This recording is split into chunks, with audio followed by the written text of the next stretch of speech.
Hello everybody, this is Kyle from Paranormal, South Carolina. I wanted to take several minutes to get online and share with you the experience that I had that really got me interested in the paranormal. As I had mentioned in the first video, some of my best childhood memories are my papa telling me haunted house stories, ghost stories, and things like that. Every year for Halloween, we would go to haunted houses. So I grew up always loving Halloween, but this story is what got me into or interested into the paranormal. As far as I'm concerned, paranormal is not everything's attributed to ghosts and spirits, demons, and all that stuff. Paranormal simply to me just means not normal, things you can't explain. And this happened back in 2008. I still can't explain it. So I had to go to Converse College in Spartanburg, South Carolina. I had to go there for a summer course. I was going to be there for 3 nights. The first day I got there, I went to the admissions, paid my money, and one of the ladies escorted me to the Wilson Hall. So we walk up through the main entrance, which is the second floor. She starts telling me the history of the building. If I remember correctly, Wilson Hall is one of the oldest buildings on campus, if not the oldest building. I think if I remember correctly, she told me that the first floor was the cafeteria. Back when the campus started, it was the cafeteria. Second floor was like offices, classrooms. Third floor was the theater and dorms. Fourth floor, maybe more classrooms. I don't know. It was something like that. Each floor had its own function. So we walked in, and this one of the big buildings with the that double grand staircase that leads to a balcony at the top. There were columns in there. There was a grand piano in there. So it's very, I don't know what kind of architecture that is, but it was a very beautiful building, very old building. So we walk into the second floor. She takes me up to the third floor. We go to my dorm, and we just make small talk. She was telling me the history of the place.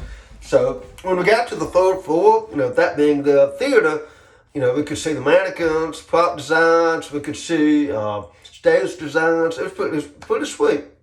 So we go to my dorm, we come back out, and she says that, feel free to walk around the campus. She reminded me this is a female-only college, that there's buildings I cannot access, but she told me where I could go and the buildings that I could go into.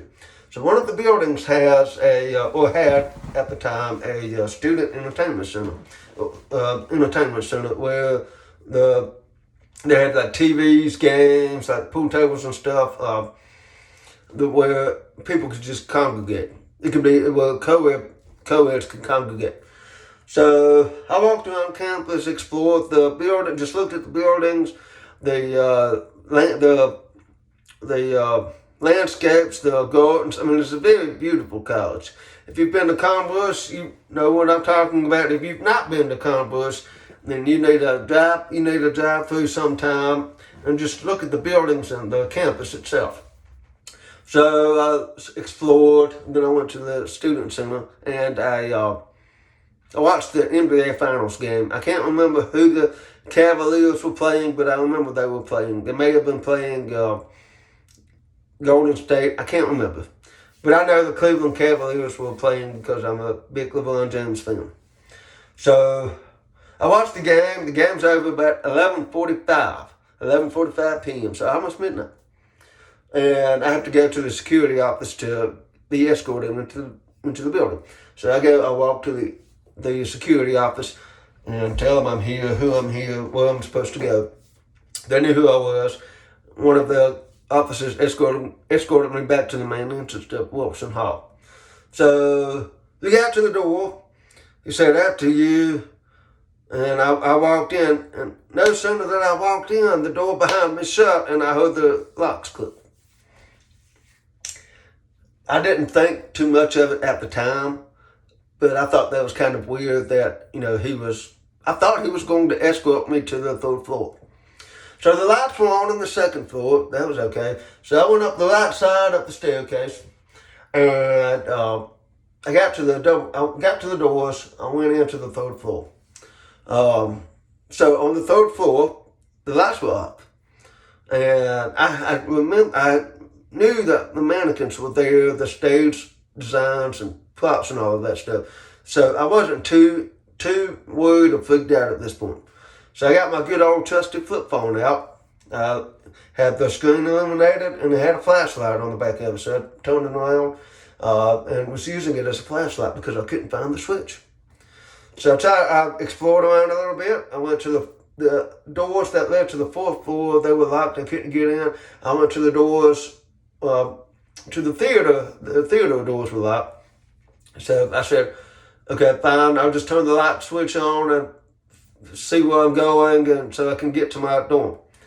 So I finally found the light switch, flipped it on, and just right in front of me, just right there was a huge painting, picture, portrait of a lady.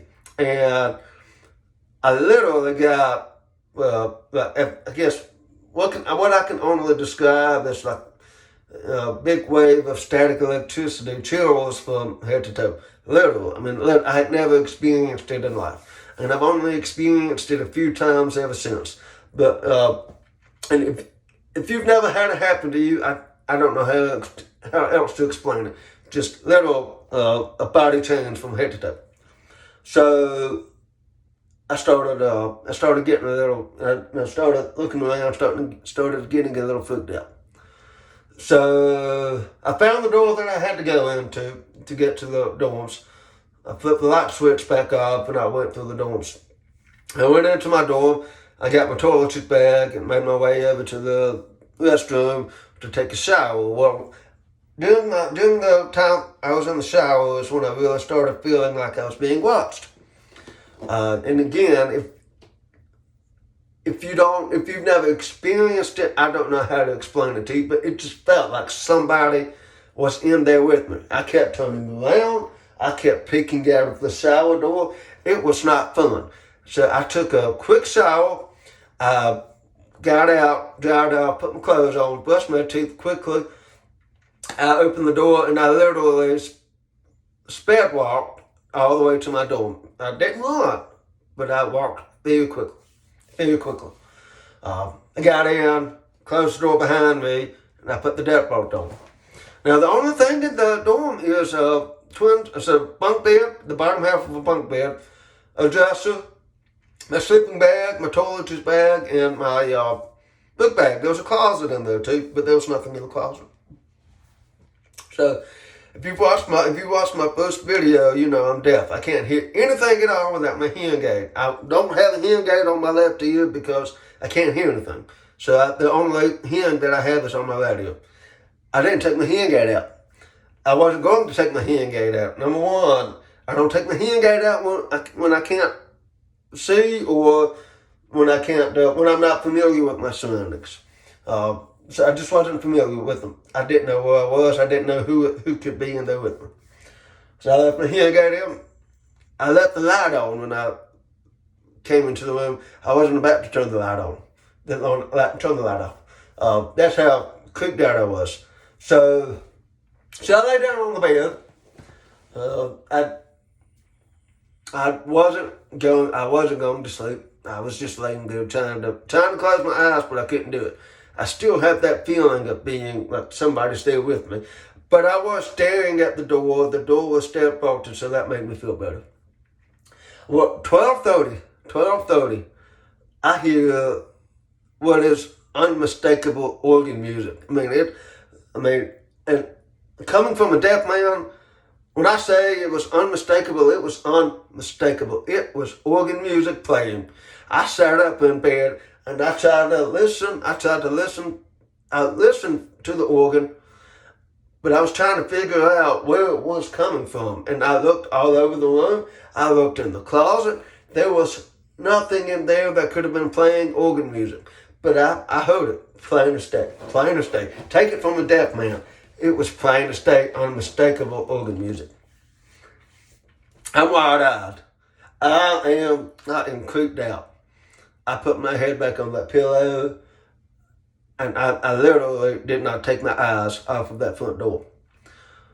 Well, about 1:30, about 1, so about 30 minutes later, I heard what a loud bang, like a loud slam. It was so loud that the bunk bed I was sitting on reverberated. I could feel it shaking. And so at that point, I had had enough. I got up, I looked around, and looked in the closet. I looked. There was nothing in the room that could have made that slam. But being deaf, I heard the noise. I didn't know what it was at the time. So I opened up the door. I pushed the door aside. I looked out in the hall. I couldn't see anything, so I had my flip phone with the flashlight. I couldn't see anything. Well, I opened up the door, walked through into the hallway. Well, as soon as that door shut, it made that exact same identical slamming sound. So I knew that was a door that had slammed. But instead of me just opening the door and it slamming on its own, it was like somebody had slammed the door on that hall. So at that moment when I realized that, I ran into the door. I got my keys in my book bag. I ran out. I got in my truck in the parking lot, and I sat in my truck in the parking lot for 30 minutes trying to figure out what it was. I went around the building. I couldn't see any security guards. I couldn't see anybody.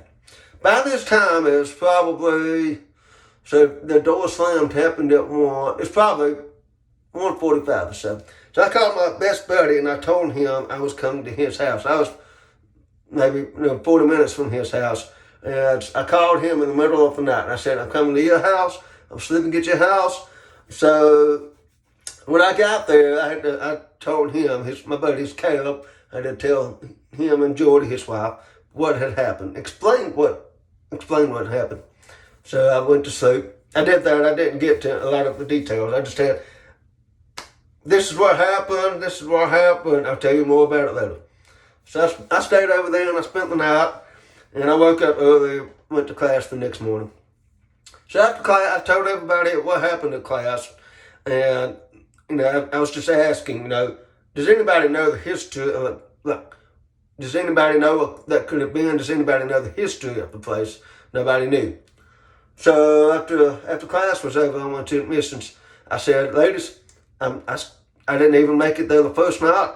I'm not staying there for the remaining 2 nights. I want my money back. And that was it. And so they casually just, handed me my money back. I got the feeling that they expected something to happen or for me to say something. So they gave me my money back, and I said, ladies, that place is something else. And before going into the details of my story, I asked them, is there anything unexplained going on, or are there any ghost stories associated with this building? So they started laying into me with these years and years and years of ghost stories. And in that building, and it was just I was just dumbfounded at the things that they had told me. So if you want me to do a series on this channel about Columbus College specifically, and the stories associated with not only Wilson Hall, but the other buildings on campus, comment below, subscribe to the channel, give me a like, let me know. I will do it. There are many stories associated with campus. So I listen to them tell me about the stories associated with the third floor in Wilson Hall. And one of the common complaints was students hearing doors slamming. So I said, okay, I can understand that. I had that happen to me. So they believed me. They didn't question me. They said, yeah, I believe you. We've had that reported numerous times. So, and here's where it gets a little crazy, where I can't really explain everything. So I said, I want to know where the organ is. and so I told them the story about the organ, me hearing that organ music. And I could tell they had shocked expressions on their faces. And so I said, I want to know where the organ is, ladies, so I can go down there and verify that it is one of those organs that plays on its own, that you can just turn the power on and it starts playing.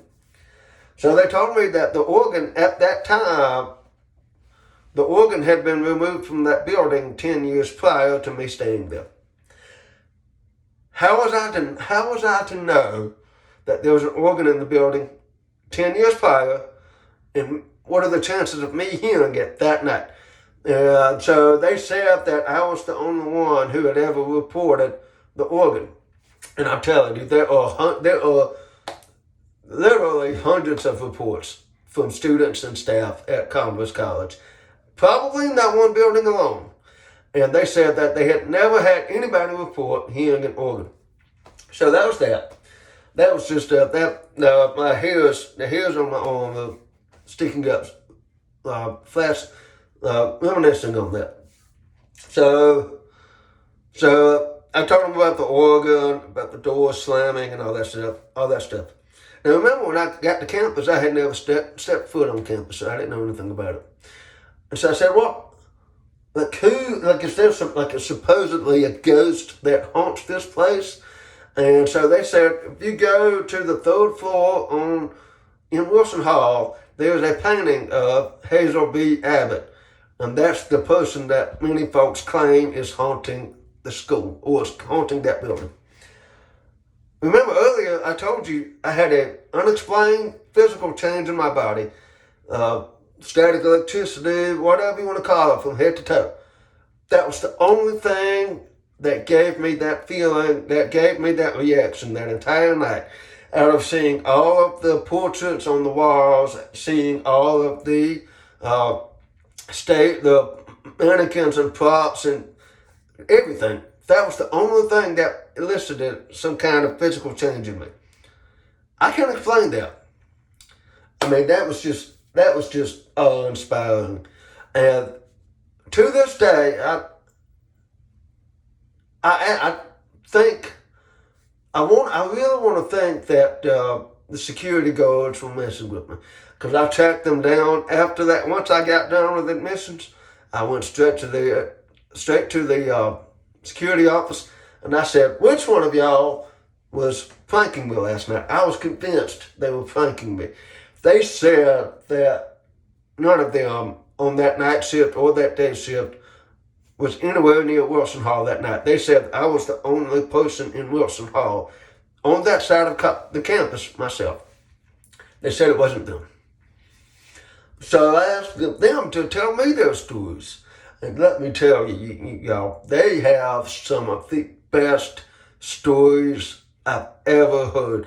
One of them told me a story that every time I think about it, I can picture myself in that room, and I just get goosebumps all over my body. And it is that creepy. But if you want me to go into all of those stories and make a series on the channel, remember, subscribe, leave me a comment, let me know. So that night, I think the security guards were telling me the truth. I don't think anybody pranked me. Nobody was in the building with me. The doors were locked on the outside. And I even tested it that day after. I went back just to see if they leave the doors open. I walked around the entire building. Every door was locked from the inside. I couldn't get in. So nobody was in the building with me that night. None of the security guards were playing a joke on me. I mean, the door slamming, I could explain that away as some kind of noise, like old pipes or wood. I don't know. I could find an explanation for that faster than I could the organ music. I mean, the organ being in there 10 years prior, being removed, me not knowing about it, and me hearing it, that I can't explain that. The static electricity that I felt when I stared Hazel B. Abbott in the face in the third floor, I can't explain that. I can't explain that. And so I got home. I told Jordy and Caleb all about this. I told my family about this, and they joking with me and having a good time. So I said I'm going to get online. I'm going to check out the most haunted places in South Carolina. I think I was on the Shadowlands, maybe the Shadowlands something, Shadowlands Express or something. But it was a website that had the top. It had like the top 10 most haunted places in South Carolina, and on that list was Wilson Hall, specifically the Hazel B. Abbott Theater, the third floor where I stayed. So I will tell my story. I told my kids this story. I'll tell my grandkids, my grandkids, and my great grandkids if I'm still alive. I will forever tell people about this because this is one of the greatest, most mysterious, creepiest times of my life. If you could put all three of those emotions together, that's what that story is. I hope you enjoyed it, and I hope you do get a chance to go by Converse. It's very beautiful. You need to just go by and look at the buildings and the grounds there. Thank you. I hope you enjoyed the story.